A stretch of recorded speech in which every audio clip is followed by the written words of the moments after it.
நித்தொ நித்தொ நெல்லுச்சோறு என்னை மணக்கும் கத்திரிக்கா. நித்தொ நித்தொ நெல்லுச்சோறு என்னை மணக்கும் கத்திரிக்கா.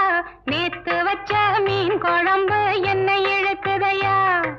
நெஞ்சுக்குள்ள அந்த நினப்பு வந்து மயக்குதையா.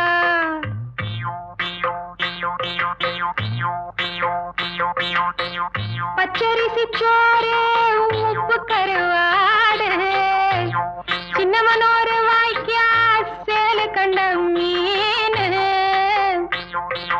குருத்தான முளக்கீர வாடாத சிறுகீர நினைக்கையிலே எனக்கு இப்போ எச்சி ஊறுது. அள்ளி தின்ன ஆசை வந்து என்ன மீறுது. நித்தொ நித்தொ நெல்லுச்சோறு